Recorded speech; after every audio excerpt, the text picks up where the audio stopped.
Hello and welcome back to the vlog. One of the things that I've been doing is I have a Patreon page where people may patron me for as little as $1 to read fiction that I'm only putting up there, plus some other bonuses that I'm putting up as stretch goals for my Patreon page. One of those goals is that if we hit a certain amount of money, which is I believe $50 a month, I will read a short story, which I will then publish on YouTube so that people have, just a little extra something for their charity, which I very much do appreciate.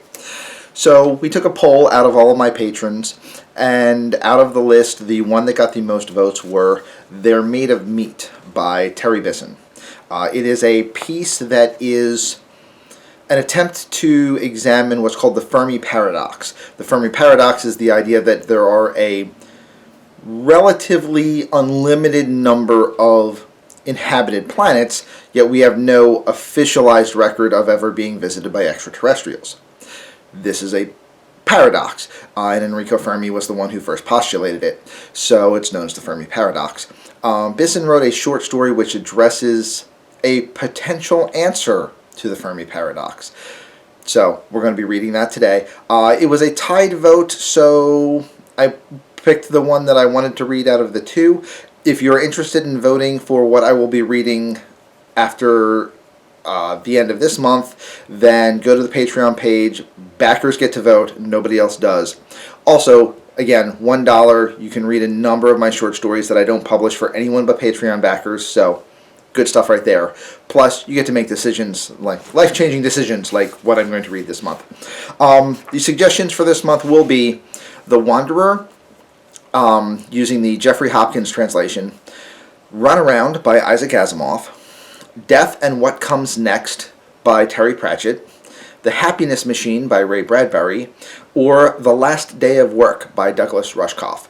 So, Patreon backers, please feel free to vote. Vote early, vote often. I will also be giving away a Chanello subscription this month to one of my Patreon backers. I have not yet done that. I'm going to do that in a video later in the month. So, keep an eye out for that. However, now, as requested, They're Made of Meat. Meat. Meat.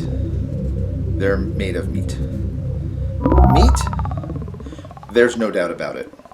We picked up several from different parts of the planet, took them aboard our recon vessels, and probed them all the way through. They're completely made of meat. That's impossible. What about the radio signals? The messages to the stars? They use radio waves to talk, but the signals don't come from them. The signals come from machines. So who made the machines? That's who we want to contact. They made the machines. That's what I'm trying to tell you. Meat made the machines. That's ridiculous. How can meat make a machine? You're asking me to believe in sentient meat. I'm not asking you. I'm telling you. These creatures are the only sentient race in that sector, and they're made of meat. Maybe they're like the Orphalai. A carbon-based intelligence that goes through a meat stage. No. They're born meat, and they die meat. We studied them for several of their lifespans, which didn't take long. Do you have any idea what the lifespan of meat is? Spare me. Okay, maybe they're only part meat, like the Weddellai. A meat head with an electron plasma brain inside.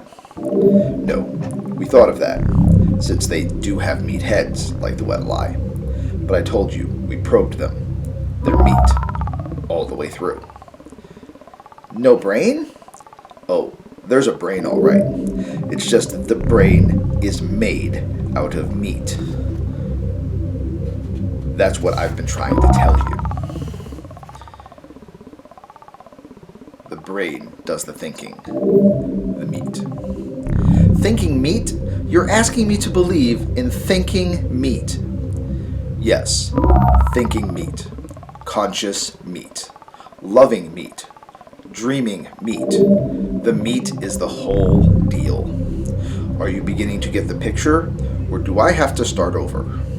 Oh my God, you're serious then? they're made out of meat. Thank you. Yes, finally. They are indeed made out of meat. And they've been trying to get in touch with us for almost 100 of their years. Oh my God.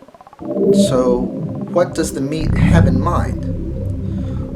First, it wants to talk to us. Then, I imagine it wants to explore the universe, contact other sentiences, swap ideas and information. The usual. We're supposed to talk to meat? That's the idea. That's the message they're sending out by radio. Hello, anyone out there? Anyone home? That sort of thing. They actually talk then. They use words, concepts, ideas. Oh, yes. Except they do it with meat. I thought you just told me they used radio. They do. But what do you think is on the radio? Meat sounds. You know how when you slap meat or flap meat, it makes a noise? They talk by flapping their meat at each other. They can even sing by squirting air through their meat. Oh my God. Singing meat. This is altogether too much. So what do you advise? Officially or unofficially? Both. Officially, we are required to contact, welcome, and log any and all sentient races or multi-beings in this quadrant of the universe without prejudice, fear, or favor. Unofficially, I advise we erase the records and forget the whole thing. I agree, 100%. What's there to say? Hello, meat. How is it going? But will this work? How many planets are we dealing with here? Just one. They can travel to other planets in special meat containers, but they can't live on them. And, being meat, they can only travel through sea space, which limits them to the speed of light and makes the possibility of their ever making contact pretty slim. Infinitesimal, in fact. So we just pretend there's no one home in the universe. That's it. Cruel. But, as you said yourself, who wants to meet meat? And the ones who have been aboard our vessels, the ones you probed, you're sure they won't remember? They'll be considered crackpots if they do. We went into their heads and smoothed out their meat, so that we're just a dream to them. Ha! A dream to meat. How strangely appropriate that we should be meat's dream. And we mark the entire sector unoccupied. Good. Agreed. Officially and unofficially. Case closed. Any others? Anyone interesting on that side of the galaxy? Yes. A rather shy but sweet hydrogen core cluster intelligence in a Class 9 star in the G445 zone. I was in contact 2 galactic rotations ago. Wants to be friendly again. They always come around. And why not? Imagine how unutterably cold the universe would be if you were all alone. So, that's They're Made of Meat by Terry Bisson. The version that I read is the version that he posted on the blog. There are a couple edited, altered versions that have been cited different places. According to him, this is the version that was published in Omni in 1990. He also asks that if you enjoyed this piece, you should give $1 to a homeless person. Can't argue with that. While I am not homeless, I also will not mind $1. So, if you have enjoyed this reading and would like to read more and have input on what I'm reading, please follow the link to my Patreon page below. Pledge $1 for science fiction writings that I don't give to anyone who aren't Patreon backers, and help make the decision in next month's reading.